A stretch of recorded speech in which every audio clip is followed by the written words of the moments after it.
The human voice. It's the instrument we all play. It's the most powerful sound in the world, probably. It's the only one that can start a war or say, I love you. And yet many people have the experience that when they speak, people don't listen to them. Why is that? How can we speak powerfully to make change in the world? Well, I'd like to suggest there are a number of habits that we need to move away from. I've assembled for your pleasure here 7 deadly sins of speaking. I'm not pretending this is an exhaustive list, but these 7, I think, are pretty large. Habits that we can all fall into. First, gossip. Speaking ill of somebody who's not present. Not a nice habit, and we know perfectly well the person gossiping 5 minutes later will be gossiping about us. Second, judging. We know people who are like this in conversation, and it's very hard to listen to somebody if you know that you're being judged and found wanting at the same time. Third, negativity. You can fall into this. My mother, in the last years of her life, became very, very negative, and it's hard to listen. I remember one day I said to her, it's October the 1st today, and she said, I know, isn't it dreadful? It's hard to listen when somebody's that negative. And another form of negativity, complaining. Well, this is the national art of the UK. It's our national sport. We complain about the weather, about sport, about politics, about everything. But actually, complaining is viral misery. It's not spreading sunshine and lightness in the world. Excuses. We've all met this guy. Maybe we've all been this guy. Some people have a blame thrower. They just pass it on to everybody else and don't take responsibility for their actions. And again, hard to listen to somebody who's being like that. Penultimate, the 6th of the 7, embroidery, exaggeration. It demeans our language, actually, sometimes. For example, if I see something that really is awesome, what do I call it? And then, of course, this exaggeration becomes lying, out and out lying, and we don't want to listen to people we know are lying to us. And finally, dogmatism. The confusion of facts with opinions. When those two things get conflated, you're listening into the wind. You know, somebody is bombarding you with their opinions as if they were true. It's difficult to listen to that. So here they are, 7 deadly sins of speaking. These are things I think we need to avoid. But is there a positive way to think about this? Yes, there is. I'd like to suggest that there are 4 really powerful cornerstones, foundations, that we can stand on if we want our speech to be powerful and to make change in the world. Fortunately, these things spell a word. The word is hail, and it has a great definition as well. I'm not talking about the stuff that falls from the sky and hits you on the head. I'm talking about this definition, to greet or acclaim enthusiastically, which is, I think, how our words will be received if we stand on these 4 things. So what do they stand for? See if you can guess. The H, honesty, of course. Being true in what you say, being straight and clear.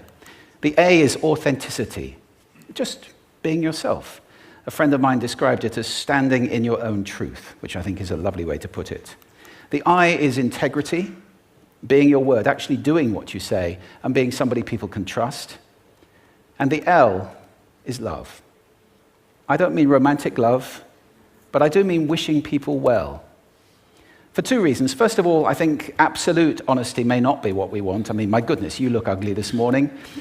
Perhaps that's not necessary. Tempered with love, of course, honesty is a great thing. But also, if you're really wishing somebody well, it's very hard to judge them at the same time. I'm not even sure you can do those 2 things simultaneously. So hail. Also, now that's what you say, and it's like the old song, it is what you say, it's also the way that you say it. You have an amazing toolbox. This instrument is incredible, and yet this is a toolbox that very few people have ever opened.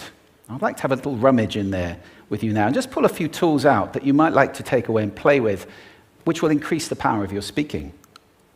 Register, for example.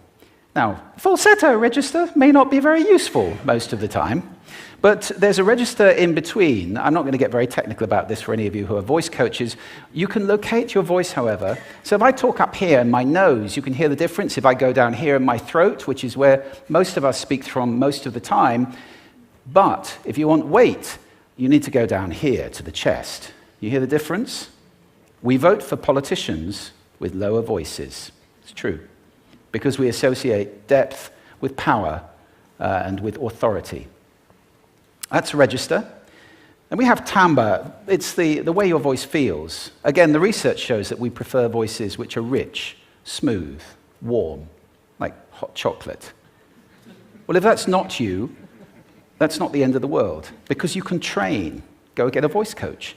And there are amazing things you can do with breathing, with posture, and with exercises to improve the timbre of your voice.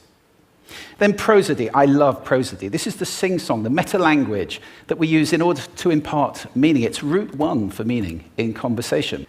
People who speak all on one note are really quite hard to listen to if they don't have any prosody at all. That's where the word monotonic comes from, or monotonous, monotone. Also, we have repetitive prosody now coming in, where every sentence ends as if it were a question. When it's actually not a question, it's a statement. And if you repeat that one over and over, it's actually restricting your ability to communicate through prosody, which I think is a shame.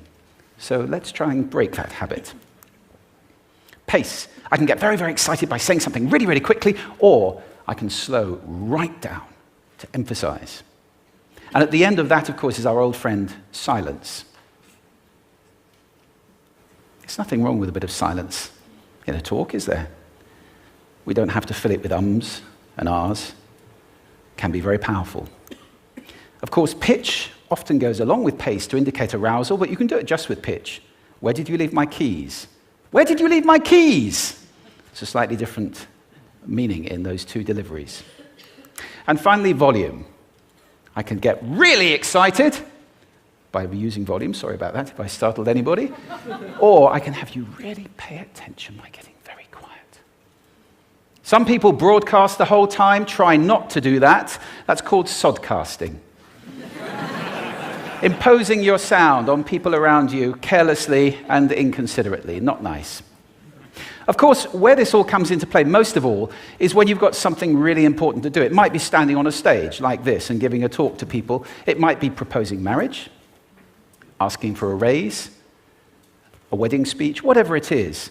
If it's really important, you owe it to yourself to look at this toolbox and the engine that it's going to work on. And no engine works well without being warmed up.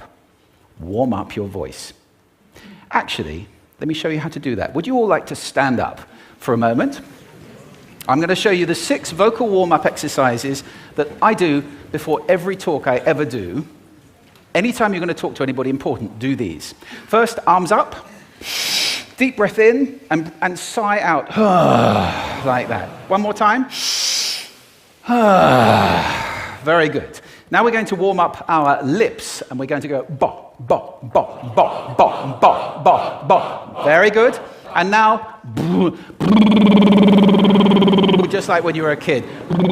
Now your lips should be coming alive. We're going to do the tongue next with exaggerated la, la, la, la, la, la, la, la, la. Beautiful. You're getting really good at this. And then roll an R.